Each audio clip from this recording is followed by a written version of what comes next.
Hey everyone, welcome back to my channel. तो आज मैं आपको आपके साथ एक चीज़ शेयर करना चाहती हूँ और वो चीज़ है टाइम मैनेजमेंट की। क्योंकि मैंने टाइम मैनेजमेंट ना अपनी जॉब से सीखा है। लिटरली मैं आपको बताती हूँ, जो हमारी शादी के पहले की जो जो भी लाइफस्टाइल होती है कि खाना मम्मा बना के दे देती है, कपड़े मम्मा धो देती है, हम हमारे पास कोई भी ऐसा बर्डन नहीं रहता है। हालाँकि हमें हमें ऐसा नहीं करना चाहिए, हमें मम्मी की हेल्प करनी चाहिए। बट वो आपको तब समझ में आता है जब आपकी शादी हो जाती है और शादी के बाद आपके पास इतनी सारी रिस्पॉन्सिबिलिटीज़ आ जाती हैं, जिनको मैनेज करना काफ़ी टफ़ हो जाता है समटाइम्स। क्योंकि आप कभी ऐसे काम किया नहीं रहता है आपने और सडन आप में इतना चेंज आता है, सारी चीज़ें, आपका रूटीन, आपका लाइफ़स्टाइल, हर चीज़ चेंज हो जाती है। तो ऐसे टाइम पे ना हम लोग को थोड़ा-सा दिमाग से और थोड़ा सिस्टमैटिकली काम करना रहता है। तो वही सिस्टमैटिकली काम क्या है वो मैं आपके साथ आज शेयर करने वाली हूँ। जैसे मेरा जब बेबी हुआ था ना, उस समय मैं बहुत ज़्यादा बिज़ी रहती थी, सभी बिज़ी रहते हैं। बट जो एक्स्ट्रा मतलब अननेसेसरी वाला जो काम हमारे पास आ जाता है ना, बार-बार उसके कपड़े धुलना, ये सारी चीज़ें, तो उसका मैंने एक सेट बनाया। मतलब मैंने ऑनलाइन मीशो से मँगवाया, 12 पैंट्स का इसका सेट मँगवाया जो एकदम कॉटन की सॉफ्ट थी। उससे क्या होता था, डेली मैं इसका कपड़ा जो है इकट्ठा करती रहती थी और इकट्ठा करने के बाद में रात में उसको सारा कपड़ा भिगो देती थी और जो भी मेरा कपड़ा रहता था उसको भी मैं भिगो देती थी। और वो रात भर भीगा रहता था बढ़िया सर्फ़ में अच्छे से। और जब मॉर्निंग में मैं नहाने जाती थी, और अभी भी जब मैं मॉर्निंग में नहाने जाती हूँ, जैसे कि अभी इस समय मैं कर रही हूँ, तो उसके बाद में ना मैं उसी टाइम वो सारे कपड़े जल्दी-जल्दी से अच्छे से बढ़िया मल-मल के धुल देती हूँ। इससे आपकी मेहनत भी बचती है, जो पूरे दिन का आप थोड़ी-थोड़ी देर में बैठते हो, जिनको साटिका की प्रॉब्लम है, बहुत सारी चीज़ें जैसे मेरे साथ हैं, तो वो उससे आप बच जाते हो, आपका टाइम भी बच जाता है। क्योंकि आपको नहाने में, फ्रेश होने में मेरे हिसाब से आधा घंटा तो लग ही जाता होगा सबको मोस्टली। तो उसी आधे घंटे में मुश्किल से मुश्किल मुझे इतना कपड़ा, जो अभी मैं लास्ट में आपको दिखाऊँगी कितना कपड़ा था, कम से कम 1 बाल्टी भर कर के कपड़ा था और वो मुझे मुश्किल से मुश्किल 15 मिनट लगे थे यार धुलने में। तो 15 मिनट भी शायद मैं ज़्यादा बता रही हूँ, 10 मिनट में मेरा हो गया था। क्योंकि मुझे ब्रश नहीं लगाना था, मुझे कुछ रात भर में जो भी आपका कपड़ा भीगा रहता है ना, बहुत बढ़िया से साफ़ हो जाता है। और मतलब मेरा बिलीव मानिए, मैं ऐसे ही कपड़े धुलती हूँ। और सिर्फ़ आपके ऊपर डिपेंड करता है, आप जितना भी अच्छा यूज़ करेंगे उतना अच्छा आपको रिज़ल्ट मिलेगा। और बच्चों के कपड़ों में वैसे भी मैं मतलब ब्रश नहीं लगाती हूँ, क्योंकि बहुत गंदे नहीं रहते हैं। तो बस ऐसे करके मैं धुल लेती हूँ, उसके बाद नहाने-वहाने का सारा काम हो जाता है। तो इस तरीके से हमारा एक काम फिनिश हो जाता है कि पूरे दिन का जो हमारा एक रहता है ना टेंशन, कि बच्चा क्या पहनेगा, अगर बार-बार सुसु हुआ तो उसके पास कपड़े हैं या नहीं है, तो वो सारा बिल्कुल झंझट खत्म हो जाता है। और फिर इसके बाद जाकर के मैं इसको ड्रायर कर देती हूँ जब नीचे जाती हूँ खाना बनाने के लिए तो। तो मेरा एक काम यहाँ पे बढ़िया से फिनिश हो जाता है। और 10 से 15 मिनट में, अगर यही मैं हर 15-20 मिनट में करती जाऊँ, इसकी पैंट्स ख़त्म हो रही हैं, चलो धुलना है, तो बहुत हेक्टिक हो जाएगा। तो उसके बाद अच्छा, ये जो टाइम था अभी मॉर्निंग का, ये लगभग 8 बजे, साढ़े 8 का था। उसके बाद मैं नहा कर के निकली हूँ। तो अभी नवरात्रि चल रही है, तो मॉर्निंग में मैं थोड़ा-सा टाइम निकाल कर के पूजा कर ही लेती हूँ। और वैसे तो डेली यार नहीं हो पाता, मैं शाम को ही पूजा करती हूँ। मतलब हर इंसान का अपना एक शेड्यूल बना होता है। तो मेरा भी लाइफ़ का कुछ अभी थोड़ा अस्त-व्यस्त चल रहा है, जब से मेरी स्टडी का सीन चला हुआ है। तो मैं थोड़ा-थोड़ा सा 1-1 घंटा निकाल कर के छोटे-छोटे स्टडी स्लॉट्स को मैं मतलब चाहती हूँ कि मेरा निकल जाए। उस हिसाब से ही मैंने सारी चीज़ें की हुई हैं। तो मॉर्निंग का जो पूजा है वो मेरा अभी नवरात्रि की वजह से चल रहा है, बाकी मैं अदरवाइज़ शाम को ही करती हूँ, दिया बाती जो भी करती हूँ। तो यहाँ पे अच्छा, पूजा करने में ना आप सभी को आप रिलेट कर पाते होगे, आप जिस भी भगवान को मानते हो, जिस भी धर्म के हो, कितना सुकून मिलता है। मतलब आप चाहे जितने टेंशन में हो, बट एक बार जाके आप भगवान के सामने बैठ जाओ हाथ जोड़ करके, इतनी पॉजिटिविटी आती है ना, कि वही इंसान फील कर सकता है जो ये एक्चुअल में मतलब कभी देखा होगा ये करते हुए। तो पूजा-वूजा हो गई है, थोड़ा-सा मैं देख रहे हैं आप मेरे बालों को क्या हाल हुआ रखा है, बट मेरे पास इस समय नहीं रहता है बहुत ज़्यादा कि मैं कॉम्ब करूँ, बाल सुलझाऊँ, ऐसा कुछ नहीं होता। तो मैं बस जल्दी-जल्दी अपना जो भी था। अच्छा, यहाँ पे पूजा के बाद मैं इतना थक मतलब इतना ज़्यादा प्यासी थी पानी खूब सारा पिया। उसके बाद बस ऐसे ही अपने बालों को हल्का-सा सुखा के ऐसे ही मैंने क्लचर लगा लिया। और थोड़ा बहुत जो मॉइस्चराइज़र वगैरह, क्योंकि अब ठंड आ गई है तो हमारी स्किन को मॉइस्चराइज़र की बहुत ज़्यादा ज़रूरत होती है। अच्छा, जो भी लोग अभी अपने मतलब एक हाउसवाइफ़ होने के साथ-साथ अपनी स्टडी को भी कंटिन्यू कर रहे हैं ना, उन सभी को हैंड्स ऑफ है यार। मतलब बहुत ज़्यादा दिक्कत होती है, क्योंकि मैं फ़ेस कर रही हूँ दिक्कत।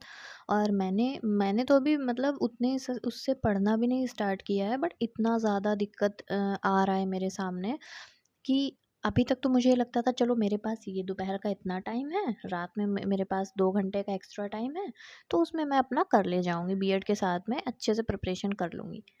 लेकिन जब आप एक्चुअल में फेस करते हो ना उस चीज़ को, और उस चीज़ में आप जीते हो, जीना शुरू करते हो, तब आपको एक्चुअल प्रॉब्लम्स फेस करनी पड़ती हैं। अब तो ऐसा लगता है जैसे कि सारी चीज़ें अभी आपको रोक रही हैं ये करने से, और वो कुछ भी नहीं होता है, वो आपकी ये नेगेटिविटी होती है जो आपको रोकती है अ अच्छा काम करने से।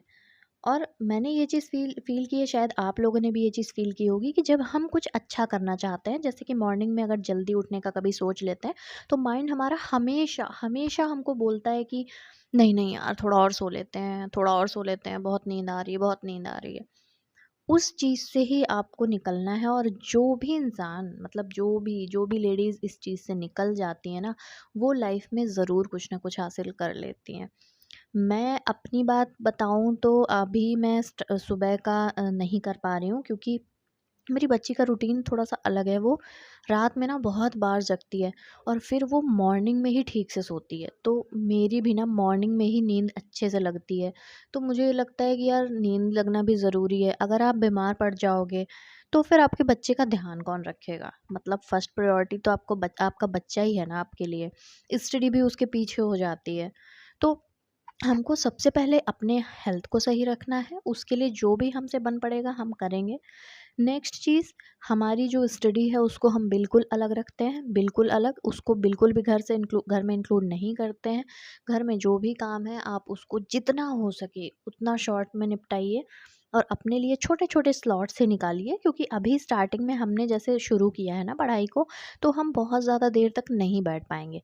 लेकिन जैसे-जैसे आप 1 घंटा बैठी, फिर अगले हफ्ते फिर आप उसको थोड़ा बढ़ा लो, आधा घंटा बढ़ा लो, फिर 2 घंटे, फिर 3, इस तरीके से आपका, जैसे मेरा बच्चा भी बड़ा होता जाएगा और फिर मुझे टाइम भी मिलता जाएगा। तो मैंने ये गोल रखा है कि मुझे अपने बीएड के साथ में सीटेट और टेट की बढ़िया से प्रिपरेशन करके मुझे उसको निकालना है, उसमें अच्छे मार्क्स अटेम्प्ट करने हैं, क्योंकि मैं जनरल कैटेगरी की हूँ।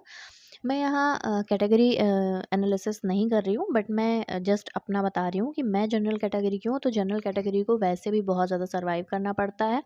मैं उन सभी लोगों के लिए बोल रही हूँ जो जनरल कैटेगरी से आते हैं, तो उन सभी को मैं बोल रही हूँ कि आपको बाकियों से बहुत ज़्यादा एक्स्ट्रा एफ़र्ट करने की ज़रूरत है। और स्पेशली हाउसवाइफ्स को तो मतलब मुझे ऐसा लगता है डबल एफ़र्ट करना पड़ता है। पहला, कि उनका जो स्टडी में इतना गैप हो चुका है। दूसरा, उनका टाइम मैनेजमेंट। एंड तीसरा, ये सारी चीज़ें। ठीक है? तो वो सब करने के बाद अब जो हमारा रूटीन है वो तो नहीं बदलेगा। अब जो भी खाना है सबको देना है। इस समय सबकी बहुत ज़्यादा तबीयत ख़राब चल रही है। यहाँ पे प्रयागराज में, अगर आप जानते होंगे, तो बहुत ज़्यादा ये चिकनगुनिया फैला हुआ है।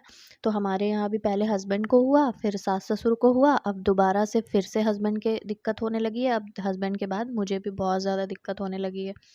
तो ख़ैर हम बहू हैं तो हमारे लिए ये सब मैटर नहीं करता। हमें बहुत स्ट्रॉन्ग होना होता है, मेंटली और फिज़िकली दोनों ही। तो यहाँ पापा का टेस्ट बिल्कुल ख़राब हो चुका है मुँह का, उनको बिल्कुल कोई स्वाद नहीं आ रहा। तो उन्होंने बोला कि मुझे चीनी का पराठा खाना है, तो उनके लिए चीनी का पराठा बना, और हम लोग के लिए ऐसे ही नॉर्मल सा, उसमें प्याज़ और सारी चीज़ें मिला कर के मैंने नॉर्मल सा ऐसे पराठा बना लिया था। तो हम लोगों ने सबने वही खाया। तो मैं एक चीज़ आप लोगों से अच्छा और शेयर करना चाहती हूँ कि मुझे लगता है कि हम हाउसवाइफ्स के साथ ना डेली एक नया चैलेंज आता है। और मैं उनकी लाइफ के बारे में बात नहीं कर रही हूँ जो अपनी लाइफ में एक्टिव ही नहीं है। देखो, टू बी वेरी ऑनेस्ट, मैं बोलना चाहती हूँ ये चीज़, कि जो लोग केवल और केवल सुबह उठते हैं, खाना बनाते हैं, खाते हैं, सो जाते हैं, फिर उठते हैं, चाय बनाते हैं, चाय पीते हैं, शाम को खाना बनाते हैं, खाते हैं और सो जाते हैं। मैं इस लाइफ को प्रोडक्टिव लाइफ नहीं मानती हूँ। हो सकता है कि कुछ लोगों को मेरी बात थोड़ी कड़वी लगेगी, लेकिन मुझे ऐसा लगता है कि ज़रूरी नहीं है कि आप का मन पढ़ाई का ही हो। बहुत सारे लोग होते हैं जिन्हें पढ़ाई में इंटरेस्ट नहीं होता है, कुछ और चीज़ वो करना चाहते हैं। तो मेरा ये कहना है कि आप अपनी स्किल्स को बढ़ाइए। आपको इतने टाइम के बाद एक मनुष्य का जीवन मिलता है और उस जीवन में अगर आप अपना टाइम ऐसे ही वेस्ट कर देंगी पूरे समय में, तो देखिए ये सब तो डेली का काम है। मतलब ये तो हम हमारी लाइफ से कभी नहीं जाने वाला। हम अगर फैम इन लॉज के साथ रहते हैं तब भी हमें करना पड़ेगा, हम अगर अकेले रहते हैं तब भी हमें करना पड़ेगा। और ये हो सकता है कि किसी को हेल्प मिल जाती हो, बहुत अच्छे से हस्बैंड हेल्प कर देते हैं, इन लॉज हेल्प कर देते हैं, किसी किसी को हेल्प नहीं मिलती। तो आपको खुद के लिए सोचना पड़ेगा, खुद के लिए आवाज़ उठानी पड़ेगी। और अगर आपको मेरा ये वीडियो थोड़ा भी अच्छा लगा हो तो प्लीज़ मेरे चैनल को सब्सक्राइब करिए। बहुत मेहनत लगती है यार बनाने में वीडियो।